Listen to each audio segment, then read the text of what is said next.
우리 사회에서 벌어지고 있는 다양한 현상들을 종교적인 관점에서 차원 높게 생각해보는 시간으로 마련을 하도록 할 텐데요. 여러분들의 궁금한 점이나 의견 문자 메시지 샵 2842번이나 유튜브 보이는 라디오로 올려주시면 함께 생각해보는 시간도 갖도록 하겠습니다. 종교인 대담 스님과 목사님, 신부님 세 분 모셨습니다. 먼저 성진 스님 나오셨습니다. 어서 오십시오. 네, 안녕하세요. 예, 안녕하십니까. 그리고 김진 목사님 어서 오십시오. 네, 안녕하세요. 예, 하성룡 신부님 환영합니다. 네, 안녕하세요. 예, 안녕하십니까. 먼저 새해 복 많이 받으십시오. 네, 예. 아유, 감사합니다. 예. 지난 연말에 뵙고 새해 또 이렇게 뵈니까 또 너무 좋습니다. 푸른 용의 해 갑진년 새해가 밝았는데 새해 덕담 한 말씀씩 해주시면 좋을 것 같습니다. 먼저 목사님부터 네, 말씀해 주시겠습니까?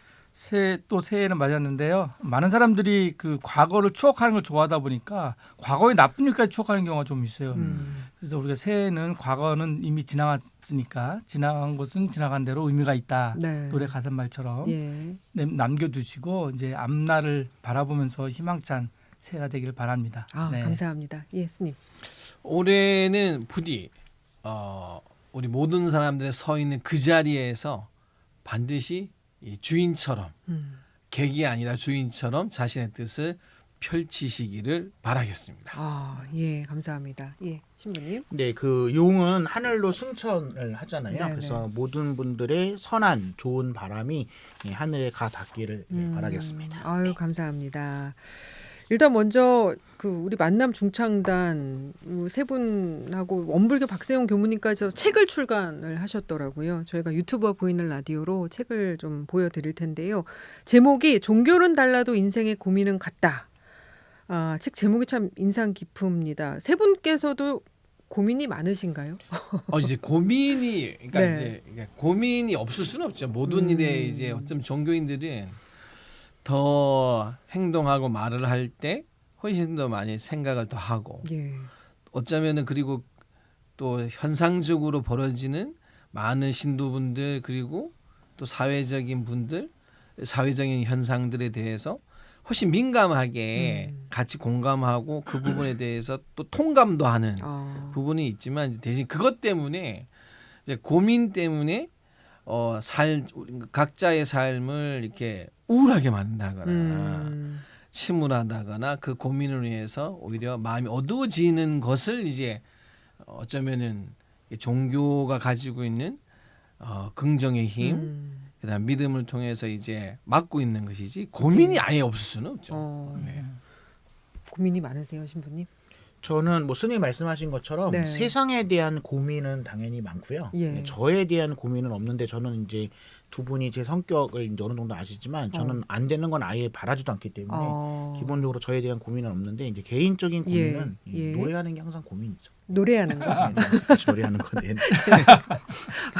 예, 목사님, 예, 고민 그 있으세요? 고민이란 사회적 네. 단어가 사실은 그 굉장히 무거워요. 사실 어. 그 괴로움, 마음을 괴롭게 하는다는 그렇죠. 그 생각이잖아요. 예. 그러니까 어떤 생각을 하는데 그것이 자기 마음을 굉장히 괴롭게 하는 그런 생각의 줄기를 우리가 고민이라고 얘기를 하는데 이제 그런 면에서 우리 종교인들은 조금 다른 것이 물론 생각거리가 많죠. 네. 뭐 계획할 것도 많고 예. 그러나 고민까지 들어가면 안 된다. 그것이 그 생각이 또 그 어떤 계획이나 어떤 준비하는 것이 마음을 괴롭게까지 하는 지경까지 가면 안 된다라고 네네. 생각을 하기 때문에 많은 사람들이 그런 그 지경에 있는 분들을 우리 종교적인 언어로 또 종교인의 어떤 덕담이나 또 어떤 상담이나 뭐 이런 걸 통해서 우리가 그분들의 마음을 풀어주는 것이 또 우리의 역할이 아닌가 그런 생각으로 이 글을 이 책을 쓰게 된 거죠. 예. 네. 저도 이 책을 이제 어제부터 읽기 시작했는데 어제 받았거든요. 근데 내용이 너무 좋아서 앞으로 이 시간에 주제를 좀 하나 둘씩 녹여서 좀 이야기를 나눠가면 좋겠습니다. 그리고 우리 또 만남 중창단 네 분께서 이 시간에 참여해 주시는 분들 두 분씩을 선정을 해서 또 책을 선물로 드리기로 하셨습니다. 예, 샵 2842번으로 사연이나 의견, 질문 많이 보내주시면 저희가 책을 선물로 보내드리도록 하겠습니다.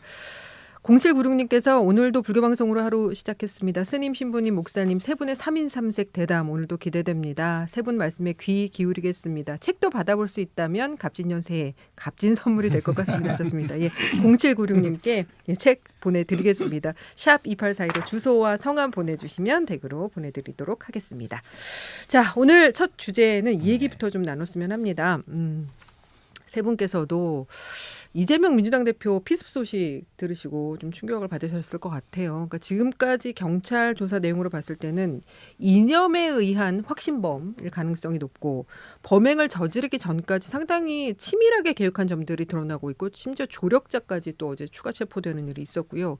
한 단계 더 들어가 보면 우리 사회에 만연돼 있는 어떤 이분법적인 사고 또 극단의 정치, 서로를 증오하고 혐오하는 이런 정치, 이런 부분들이 이번 정치 테러의 어떤 자양분이 된 게 아니냐 이렇게 생각을 해볼 수도 있을 것 같은데 세 분께서는 이번 사건 어떻게 보고 있으세요? 일단은 이제 뭐 지금 앵커께서 말씀하신 대로 이제 뭐 여러 가지 요인들을 이제 이야기를 하고 있잖아요. 네네. 하고 있는데 이게 종교인 한 사람으로서 가장 아픈 거는 그러니까 사회적인 우리 삶이 같이 살아가고 있는데 생각이 다르고 뭐 그것이 이념으로 표현될 수도 있고 네. 또 그것이 어떤 그 지향점, 그러니까 성격 또 취미 많은 부분이 가치관의 다양성 존재하는데 이제 그것을 나눠지고 다르다는 이유 때문에 이러한 그 생명을 앗아갈 정도의 행위를 한다는 거는 이게 이제 우리 사회에도 종교가 이미 뭐 종교 인구가 한 50% 네. 뭐 조사에서 50%가 나오고 있지만 그 동안에 이 종교가 이 땅에 함께하면서 가장 많이 외친 게 결국은 사랑하고 또 서로에 대해서 마음속에서 자신이 가지고 있는 자비심으로 모두가 함께 잘 살아보자는 뜻을 갖는 건데 이제 그러한 영향력이 점점 낮아진 거 아닌가?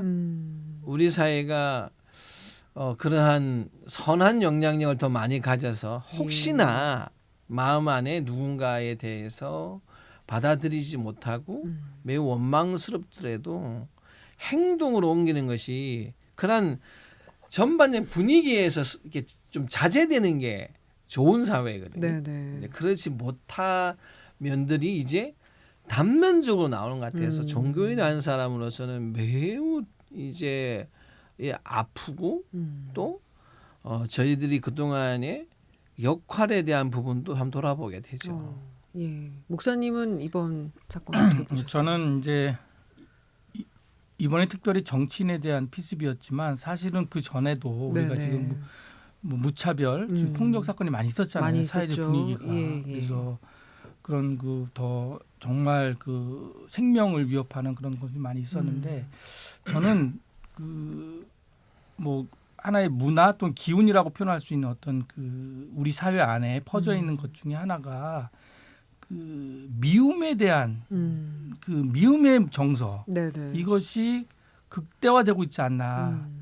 거꾸로 얘기하면 남을 이해하고 용서하고 용납하는 문화가 모든 분야에서 이제는 굉장히 줄어들고 있고 네. 사라지고 있다. 예. 그래서 조금만 남의 잘못 어떤 남의 어떤 흠을 보면 그것을 이해하고 용납하고 또 좀 더 그것을 좀 더 선한 방향으로 이끌려기보다는 비판하고 그걸 증오하고 그래서 그걸 갖다가 폭력적으로 대하는 어떤 그 순서가 네네. 굉장히 문화적으로 지금 이렇게 정착되고 있는 것이 아닌가라는 그 우려를 갖게 돼요. 그래서 종교는 사실은 그거를 극복할 수 있는 힘을 주는 것이고 또 그래서 그런 사람들과도 함께 할 수 있다고 어떤 용기를 주는 어떤 그룹인데 네네. 종교마저도 그런 역할이 약간 부족하고 있지 않나 그런 생각하게 되고요.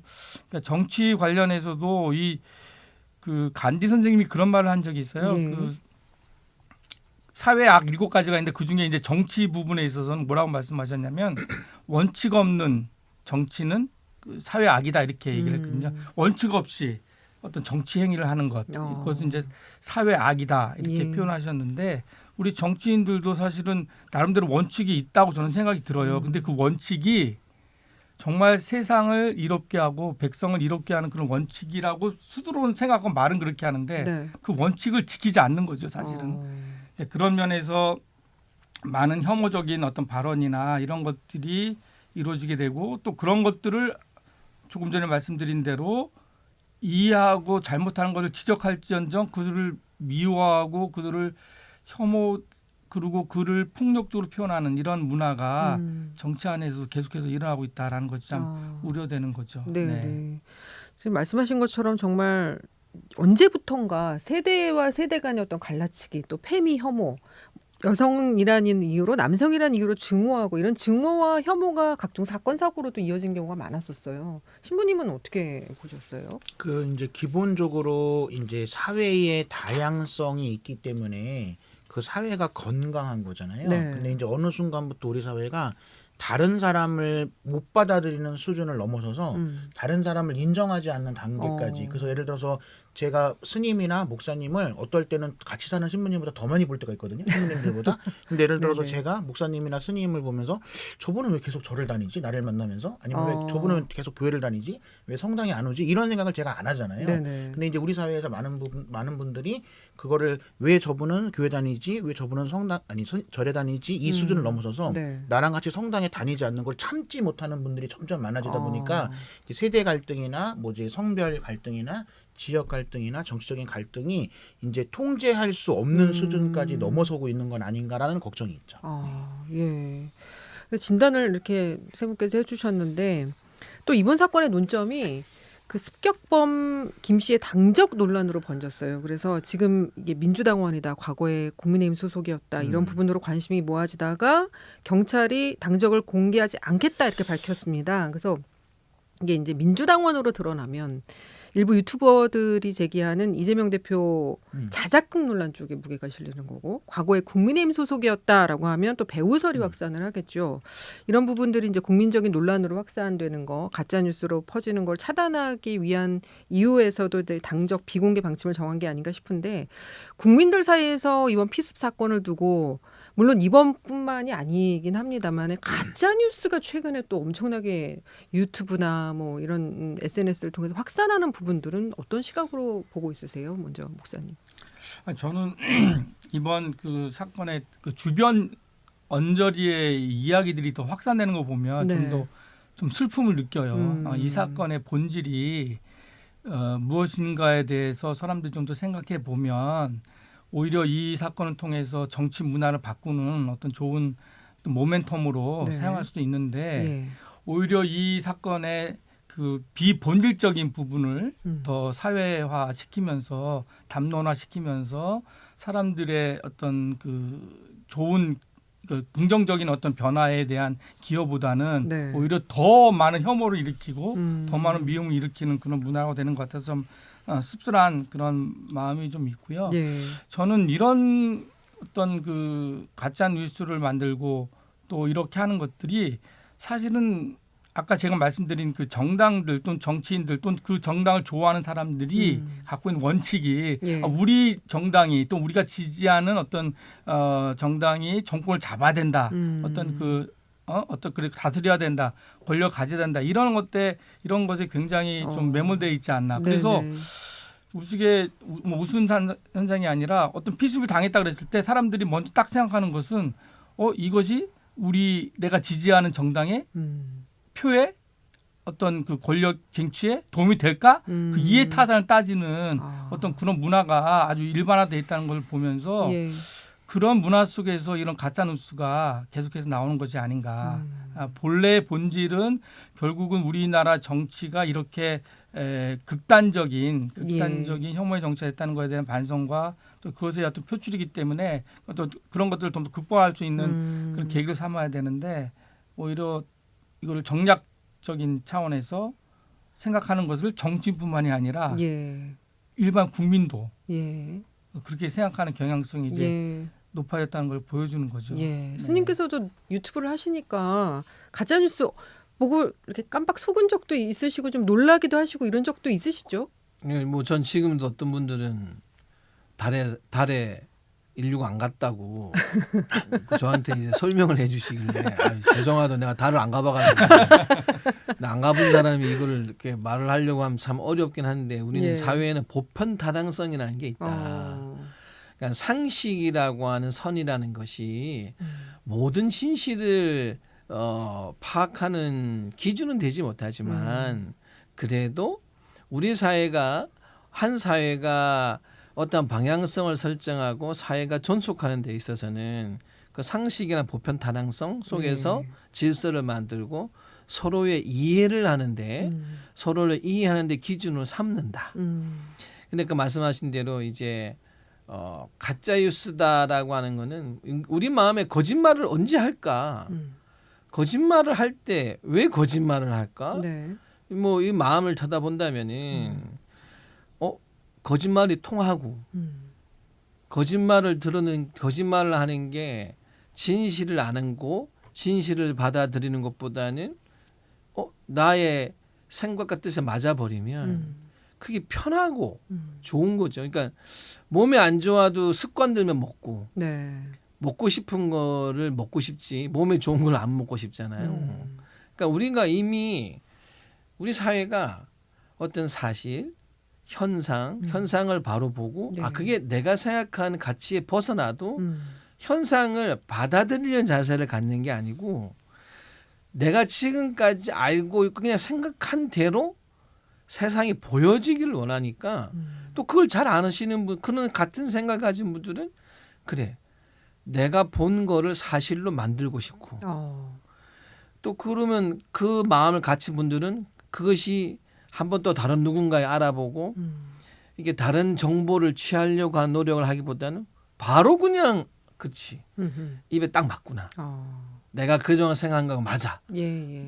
이렇게 우리 사회 전체가 분위기가 가는 현상이 가짜 뉴스라고 하는 것을 또 만들지 않나. 그래서 자꾸 이제 그 진실을 벗어나는 사회가 되는 것 같아서 이거는 굉장히 참 또 우리 사회가 그냥 단순히 가짜 뉴스냐 아니냐가 아니라 왜 우리는 이렇게 될까를 더 좀 심도 있는 논의를 해야 될 때가 아닐까 생각했습니다. 그러니까 지인들 사이에서도 이 가짜 뉴스를 보고 믿는 사람들하고 대화를 하면 어떤 벽이 느껴져요. 어떻게 설득을 할 방법이 없더라고요. 그렇죠. 어떻게 해야 됩니까? 이제 기본적으로 이제 저는 모든 사람들이 이제 갖고 있는 시각이 그렇게 해야 된다라는 시각을 가져야 된다고 생각하거든요. 근데 그게 아니라 이제 가짜 뉴스도 그렇고 방금 전에 말씀하신 대로 어떤 신념에 사로잡혀서 이제 벽처럼 느껴지는 사람은 그래도 된다라는 시각만 있는 것 같아요. 그러니까 예를 들어서 남자는 그래도 된다, 여자는 그래도 된다, 뭐 경상도 사람은 그래도 된다, 전라도 사람은 그래도 된다. 그 모든 걸로 이제 그 방패막이처럼 해서 자기가 하는 걸 정당화하기 때문에 누군가가 그렇게 해야 된다라고 말을 하면 그걸 받아들이지 못하는 거죠. 근데 그 가짜 뉴스란 단어 자체가 너무 낭만적이지 않으세요? 사실 가짜 뉴스가 주는 피해에 비하면 가짜 뉴스란 단어가 사실 굉장히 좀 이렇게 호도돼 있어요. 우리가 보통 가짜라 그러면 진품 말고 가짜 그러면 짝퉁 보통 그렇게 표현하잖아요. 짝퉁 그러면 그 나름대로 의미가 사용법이 있어요. 그렇죠. 이건 가짜야.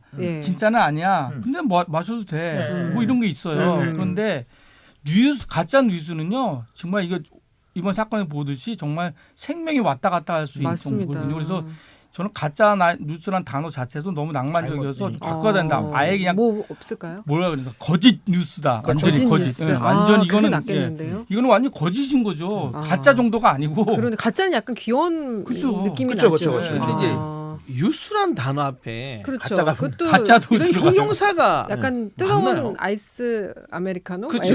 그러니까 이미 모순을 어느 사회가 그냥 그것도 하나의 어떤 현상 있는 현상처럼 가져가는 것 또한 이미 이제 너무 무감각해졌다는 거죠. 이 단어는 나오는 순간 이게 말이 돼라고 해야 되는 거죠. 뉴스 앞에 가짜가 붙는다니 말이 돼? 이렇게 가지 못하는 게 이게 벌써 이제 이런 거에 그냥 이 정도는 넘어가면 되지 않나? 라고 되는 마음이 이제 우리 사회가 예. 더 빨리 정신 차려야죠. 예, 예. 깨어 저희 있어야죠. 이 시간부터 가짜 뉴스라는 단어 대신에 뭐 거짓 부렁 뭐 이런 정도 이렇게 좀 바꿔서 사용하도록 하겠습니다. 이 얘기도 또 안 할 수가 없어요. 지금 이게 이 논란이 참 여러 분야로 번지고 있습니다. 제1야당의 대표가 당한 일이라서 그런지 몰라도 지금 그 병원으로 이재명 대표가 피습 사건 직후에 이송이 됐잖아요. 근데 의료 헬기를 타고 병원으로 이송된 다음에 이게 헬기 특혜 논란으로 번지고 있고 왜 부산대 병원을 놔두고 서울대 병원으로 굳이 갔느냐. 이거 지역 의료 비하하는 거냐 이렇게 논란으로 번져서 지금 뭐 고발까지 당했습니다. 소아과협회에서. 그래서 이런 분들은 어떻게 보세요? 그러니까 이제 기본적으로 예를 들어서 안 아픈 사람이 네네. 예, 구급차나 뭐 헬기를 어떤 자기의 목적을 위해서 이용하면 문제가 되는 거죠. 그리고 예를 들어서 더 급한 환자가 있는데 예. 어떤 사회적으로 높은 사람이라고 해서 이제 더 급한 환자를 놔두고 우선순위를 바꿔치면 문제가 되는 거지만 어쨌든 환자와 이제 보호자와 그다음에 이제 의료진의 판단하에서 하는 거에 대해서 감나라 배나라를 제3자가 하기는 굉장히 어려운 거죠. 왜냐하면 어쨌든 그건 개인적인 선택이고 네. 개인적인 자유인 거잖아요. 그래서 방금 전에 말씀드린 대로 안 아픈 사람이 그걸 이용하거나 더 급한 사람이 있는데 내가 더 높으니까 내가 먼저 타겠다고 하면 문제가 되겠지만 그런 게 아니라면 그거는 그 의료진의 판단과 개인과 보호자의 판단을 존중해줘야 되는 거죠. 네. 예, 스님께서는 어떻게 보셨어요? 이제 자꾸 이런 부분들이 생명이잖아요. 예. 예전에 우리가 기억나요. 지금은 저도 도로 위에서 이제 앰뷸런스 사이렌 소리가 들리면 그게 꼭 119의 응급차가 아니더라도 그렇죠. 다 비키거든요. 그럼요. 예전에 어떤 일이 있었냐면 예. 119 응급 사설 응급차를 네네. 신뢰성이 낮아진다 이렇게 예. 해가지고 예. 또 못하게 한 적 안 비켜준 적도 있었고 또 그리고 그래 저기 환자가 있냐 없냐를 따지면서 이제 환자가 없는데도 빨리 가고 싶어 한 거 아니냐? 예. 라고 실제로 과거에는 그런 거 이야기한 경우가 많았었거든요. 그러니까 지금은 전혀 하지 않는 이유가 네. 왜냐하면 일단 우리 사회가 그러한 것을 이용하게 되고 그러한 어떤 시설을 우리 스스로 우리 국민 모두가 이용할 수 있고 또 어떤 응급 상황이 되면은 당연한 문화이기 때문에 거기에 누가 탔냐 응급차 안에는 사람이 없어도 응급차 태우러 가는 수도 있기 때문에 빨리 네. 비켜야 되거든요. 예. 이제는 그런 것을 논하지 않고 조금 손해가 되더라도 우리가 다 열어주거든요. 그렇다면은 우리가 문화적으로 이게 내가 될 수도 있고 누가 될 수도 있기 때문에 네. 이런 문제는 생명에 관련된 문제에 있어서 너무 이러한 지엽적인 부분들이라든지 이런 내용을 문제화되면 정말 급한 분들도 못 할 수도 있어요, 진짜. 예. 만약에 이게 응급 헬기를 보내야 되는데 이건 차별은 누구나 당하면 안 되거든요. 네. 정치인이 당해도 안 되고 아무 어린아이도 당하면 안 되는 게 차별이지. 이게 어떤 상황에 의해서 그러니까 어린이가 우선될 수 있는 상황은 되지만 모든 사람들이 어떤 나의 위치나 지위 때문에 예. 차별의 근거가 돼서는 안 되기 때문에 저는 이런 논 자체가 좀 불편하죠. 예, 알겠습니다. 7206님 세 분 모두 최고입니다. 벽이 느껴진다 해도 격하게 공감합니다 하셨습니다. 예, 전영신의 아침 저널 종교인 대담 함께하고 계십니다. 네, 전영신의 아침 저널 3부 시작합니다. 종교인 대담 성진 스님, 김진 목사님, 하성룡 신부님과 함께하고 있습니다. 앞서 이제 쭉 이야기 나눈 부분들을 좀 마무리를 하고 좀 다른 얘기 비슷하지만 다른 얘기로 넘어가야 될 것 같은데요.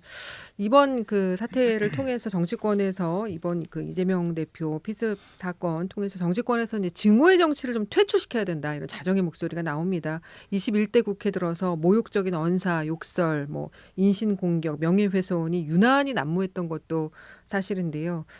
정치권이 다시 품격을 찾는 일이 반드시 필요해 보이는데 이 모든 사태 해법을 목사님께서 좀 제시를 해주신다면 뭐 해법이라기보다는 느낌인데요.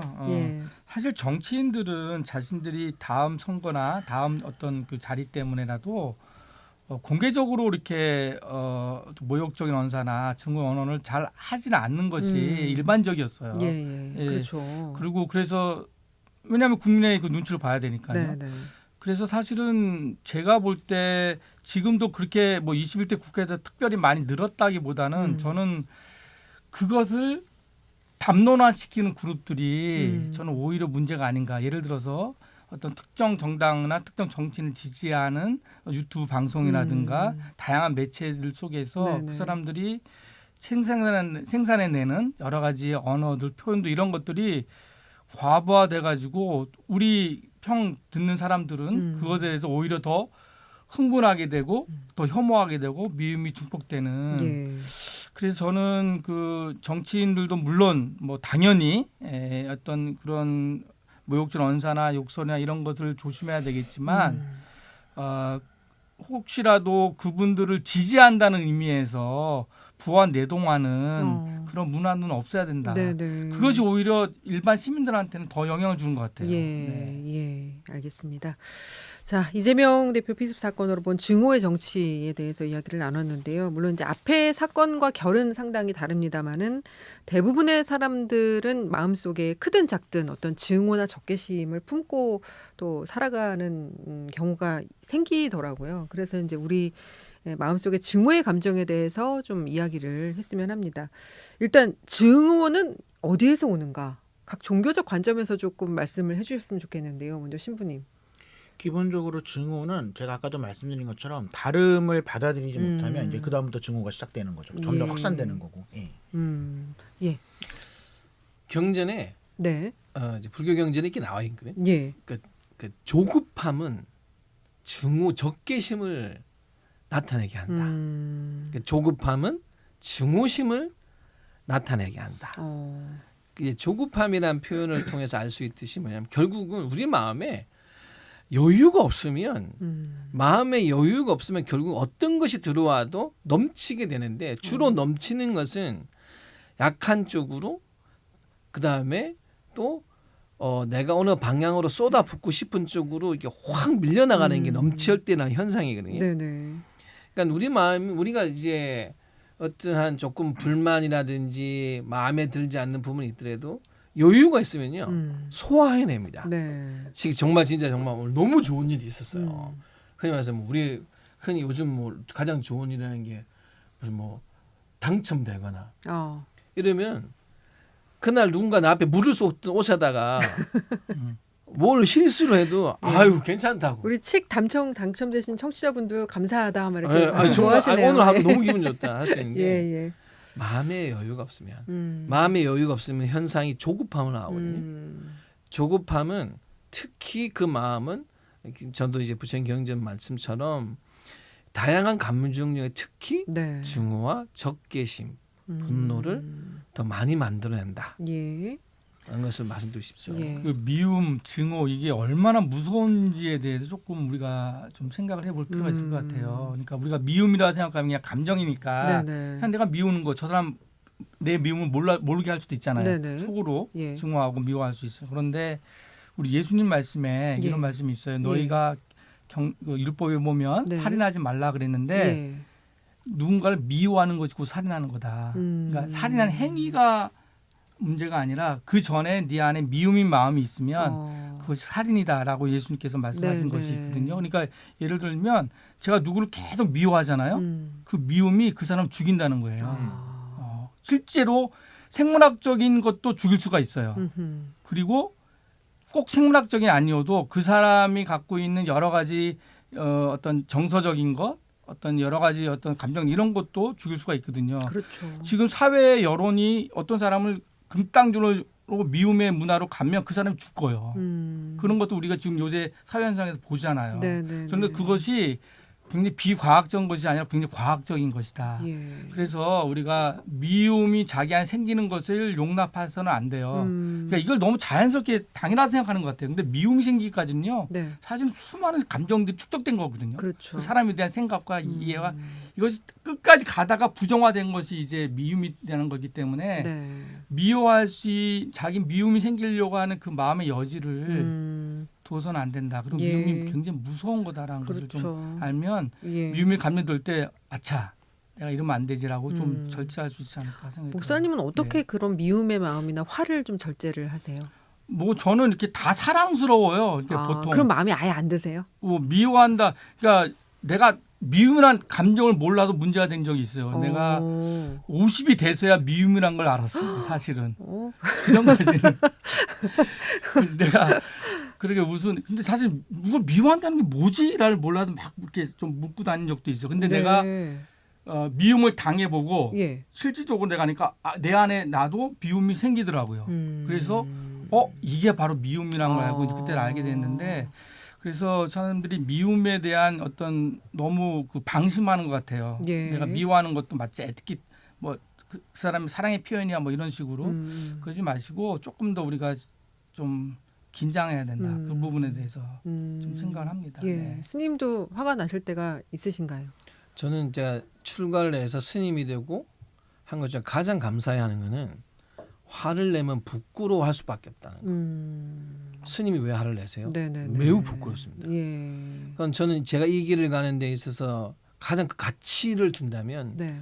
당연히 깨달음이라고 하는 그 대전제를 두고도 그 깨달음에 가는 길에 있어서 가장 감사한 것은 미워하고 화내는 감정을 너무나 부끄럽게 생각할 수 있는 삶을 갈고 있어서 저는 그걸 너무 감사히 생각합니다. 예. 그래서 화는 내는 순간 멈추기가 어려워요. 그렇죠.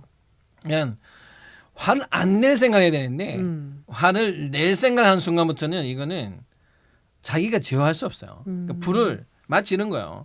난 불을 성냥을 요만큼 내 손에만 불을 붙일래 예. 해서 하지만 그게 실수로 바람이 불면 온 산을 태울 수 있거든요. 이미 내 붙인 후부터는 내게 안 돼요. 감정은 현상과 조건에 의해서 온 산을 태울 수 있거든요. 예. 그래서 자비도량 참법 같은 우리 불교 수행집에 나오면은 그러니까 천자가 노하면 예. 만리의 송장이 깔린다는 이야기가 있습니다. 그러니까 누가 화를 내냐에 따라서 그 사람이 가진 권력이나 힘에 의해서는 정말 수십만 명이 목숨을 잃을 수도 있거든요. 그러니까 화를 그렇게 생각해야 됩니다. 예. 내가 화를 낼 때는 천장 같은 마음으로 내가 한번 화를 잘못 내면은 정말 수십만 명이 죽을 수도 있어. 이제 두려워해야죠. 화를 네네. 내는 게 두려워해야 되고 또 그런 마음을 자꾸 가지면 한번 이제 화는 대부분 제일 편한 사람한테 내거든요. 그렇죠. 전 저희 종무실장한테 제일 많이 화를 내는데 어떻게 화를 상상이 안 되는데 어떻게 화를 아니 내세요? 화라는 게 막 그런 게 아니고 네, 이제 잔소리 정도? 잔소리보다 그래서 저희 종무실장 물어봐야죠. 예. 화가 어떠냐 물어봐야 되는데 예. 화를 그러니까 내고 나면 일단 너무 부끄럽습니다. 눈치가 보여. 네네. 내가 화를 낸 걸 우리 종무실장이 알면은 예. 너무 눈치가 보여. 그리고 그날 하루 종일 몸이 몸이 안 편합니다. 그리고 아픕니다. 몸이 대단히 이게 감기 걸린 사람처럼 네네. 비실비실 아파요. 그래서 저는 일단 화는 내려고 하는 생각부터 자체를 멈춰야지 그거를 놔두면은 이거는 제어될 수 없다.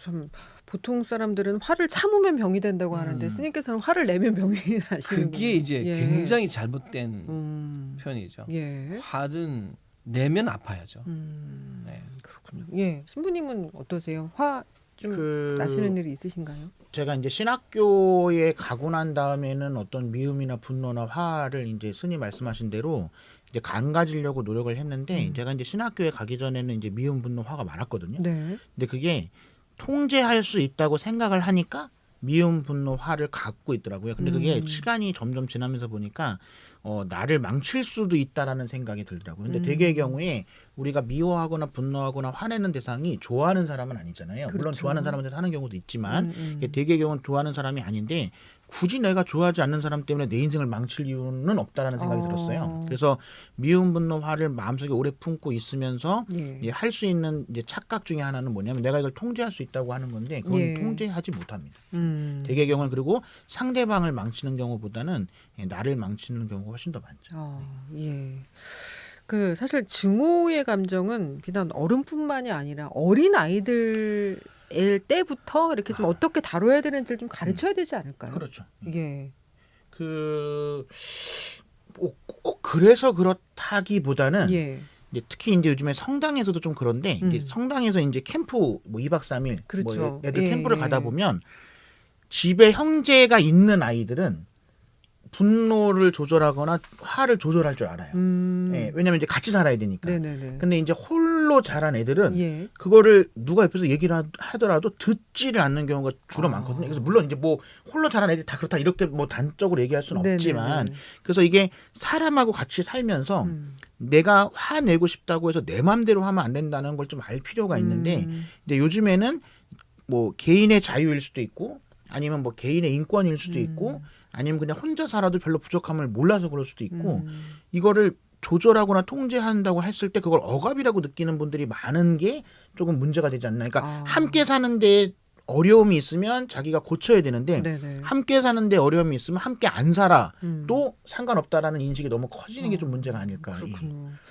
예전에는 뭐 수요일, 토요일, 일요일에 이렇게 교회도 가고 성당에도 가고 절에도 가고 이렇게 하면서 어린 시절에 좀 가서 이렇게 그래도 목사님 말씀, 뭐 스님 말씀, 신부님 말씀 한두 가지라도 이렇게 얻어서 돌아오면 아 착하게 살아야지 뭐 이런 생각을 했던 것 같아요. 그래서 근데 요즘은 아이들이 학원 일정에 쫓겨서 토요일, 일요일에도 학원을 가니까 좀 많이 그런 부분들이 좀 차단되는 것도 안타까운 부분이죠. 저는 이걸 제일 너무나 가슴 아프게 생각하는 사람 중에 한 사람인데 그러니까 교육을 학업으로 생각하는 학업이 전체라고 생각하는 것 자체가 저는 너무 가슴이 아픕니다. 왜냐하면 어린아이들의 지금 중호 분노를 어떻게 다스리는 말씀을 앞에 주시는데 예. 방법 단 한 가지입니다. 어른이 화를 안 내야 됩니다. 부모가 화를 내면 아이는 무조건 화를 냅니다. 부모가 증오를 보여주면 아이는 무조건 증오를 갖습니다. 그러니까 증오를 뭔지 모르는 감정을 우리 아이가 왜 저렇게 됐을까 전부 부모를 통해서 배운 겁니다. 왜냐하면 아이들은 감정이 어떤 색깔인지 몰라요. 네. 내가 지금 내는 게 무엇인지 모르는데 그 일깨워주는 게 누구냐 부모입니다. 예. 우리 마음의 증오도 깨워주는 게 부모고 결국은 근데 부모님들도 이제 아이를 어떻게 되는지 모르고 윗세대가 없으니까 네. 그럼 이제 학교에 가서 배워야 되는데 학교에서도 전혀 이제는 그러한 부분을 알려주지 않기 때문에 그래서 지금 가장 필요한 거는 종교센터에 또 와야 되는데 이제는 학원 때 밀려가지고 예전에는 그래도 저를 열심히 오면은 부모님들이 그래도 성적은 잘 받지 않을까라는 정도의 믿음이 있었는데 요즘은 학원이 믿음으로 너무 옮겨가셔가지고 이제 그것도 안 통해요. 이제 이름 제가 볼 때 그래서 저희는 뭐 우리 신부님 목사님이 저희가 항상 하는 게 이러면 이제 우리가 나가야 된다. 우리가 나가서 포교를 직접 아니 하고. 우리가 나가서 세상에 만나서 네네네. 아니야 이런 거 있는 것만 예, 아니야. 예. 아까 말씀드린 우리가 하는 대로 어른인 아이가 화내면 미안해야 돼. 예. 우리의 감정 안에는 사랑과 자비 훨씬 가치 있는 게 있어. 예. 이런 것을 알려주러 제가 볼 때는 종교인들이 정신 더 바짝 차리고 더 눈높이 낮춰서 더 많이 다가가야 되지 않을까? 네. 그래 우리 사회도 따라올 것 같은 생각이 듭니다. 예. 그래서 이 시간이 더 또 의미가 있는 게 아닌가라는 생각을 해보게 됩니다. 예, 목사님. 아니 저는 뭐 어린아이 때부터 그 감정을 좀 그 표현하고 다스릴 수 있는 훈련이 정말 필요하다고 좀 많이 느껴요. 근데 아이들은 정말 그 조그만 것도 금방금방 습득을 하잖아요. 빨리 배워요. 그렇죠. 그래서 스펀지 같죠, 마치. 그래서 빨아들이기 때문에 예. 나이가 어릴수록 그렇잖아요. 그래서 우리가 흔히 얘기하는 그 영성 표현이라고 표현하기도 심성 뭐 이런 표현이 있잖아요. 네네. 근데 그게 저는 교육적으로 같이 가야 된다고 보는 거죠. 그래서 이것이 꼭 종교 어떤 기관에서의 영역뿐만이 아니라 교육 그 자체 안에 프로그램 안에 사실은 이 영성, 감성 이런 부분들을 배우고 그걸 나누고 할 수 있는 어떤 길을 알려주는 그런 교육이 병행해야 된다. 네. 또 그런 정서적인 분들을 잘 이렇게 표현할 수 있는 아이들이 표현하고 그걸 이렇게 성찰할 수 있는 되돌아볼 수 있는 이런 프로그램이 가치가 된다. 저는 그렇게 생각을 하고요. 사실 그게 불가능한 것이 아니고 아이들을 굉장히 행복하게 하는 그렇죠. 길이거든요. 사람들이 부모님들이 공부를 잘하면 행복하다고 생각하는데 거꾸로예요. 아이들이 행복하면요 공부도 잘해요. 예. 만약에 행복 없이 공부만 잘하잖아요. 나중에 큰일 납니다. 맞습니다. 예. 그래서 아이들을 어떻게 행복하게 해줄 건가를 고민하기 시작하면 사고의 전환이 오고 그것이 음. 이제 지금 주제인 이 감정 다스림에도 네, 큰 네. 어떤 좋은 아이디어가 많이 생길 거라 예. 생각이 들어요. 네. 그 사실 이 정서적인 훈련이 잘 안 돼 있으면 이 아이들이 성장하는 과정에서 외톨이가 되거나 어떤 정서적인 어떤 그러니까 고립이 되는 경우가 굉장히 많잖아요. 그래서 실질적으로 요즘 사회에서 나타나는 문제점이 그 스스로 고립을 택하는 은둔형 외톨이. 이게 사회 문제화가 되고 있어요. 문 밖에 절대 뭐 몇 달도 나오지 않아서 부모들이 참 걱정을 하고 막 이러는 그 MZ 세대들, 뭐 고등학생, 중고등학생들도 많다고 하고 또 대학 20대들도 많다고 하는데 이런 부분들은 어떻게 보세요? 자, 예를 들어서 외톨이라고 할 때 이제 어른들, 노인분들 같은 경우에는 사람을 만나고 싶지만 사람을 만날 수 없는 여러 가지 환경 때문에 외톨이가 되는 분들이 있잖아요. 네. 그런 분들은 대개의 경우에는 어떤 타인이나 사회에 대해서 공격적이지 않습니다. 근데 예를 들어서 사람이 싫어서 외톨이가 되는 분들은 시간이 점점 지나고 나면 이제 타인이나 사회에 대해서 공격적인 성향을 보이게 되는 게 이제 문제가 되는 거잖아요. 예. 그래서 이 은둔형 외톨이에 대해서는 어떤 개인의 문제다. 그럼 사람의 성격이고 뭐 저 사람의 뭐 개인적인 선택이고 이런 것보다는 네. 시간이 지났을 때 우리 사회가 부담해야 되는 어떤 그 비용? 꼭 돈이라 말할 수는 없지만 비용이 좀 더 커지기 때문에 은둔형 외톨이를 사람들과 함께 살 수 있도록 만들기 위한 뭐 여러 가지 뭐 의학적이든 뭐 심리적이든 아니면 관계적이든 여러 가지 그 재설정을 다시 해줄 필요를 모든 사회가 관심을 가져야 되는 거지. 뭐 니네 집에 있으니까 네가 알아서 해라고 어떤 개인이나 집에만 몰아줄 수는 없다고 저는 생각합니다. 네, 알겠습니다.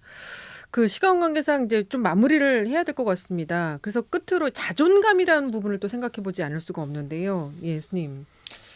그러니까 자아 존중감. 예. 자아 존중감이라고 하는 건데요. 이거는 이게 매우 형이상학적인 걸로 자기 가치를 생각하게 해야 됩니다. 그러니까 비교되는 가치를 두면 안 돼요. 네. 그러니까 성적, 예. 외모 이런 걸로 자존감을 그러니까 자신감을 불어일으킨다. 자아 존중감을 불어일으키기 위해서 부모님들 말을 하면 큰일 납니다. 이거는. 왜 이거는 얼마든지 비교 대상이 있을 수 있거든요. 네. 그럼 형이상학적인 거를 해야 돼요. 전 저희 모친께서 늘 이런 이야기를 많이 하셨거든요. 당신이 볼 때 나는 우리 아이가 내 아들이 가장 빛나고 아름다워 보여. 그리고 내 아들은 너무너무 착해. 그러니까 어머님이 저한테 부여해 준 이야기들을 저는 이제 정말 생생하게 생각나는데 네, 네. 그러니까 제가 어린 시절에 부끄러움이 많아서 글을 걸어 땅을 걷고 걸었었거든요. 근데 저희 어머님을 지나친 적이 있었던 거예요. 제가 이렇게. 아이고.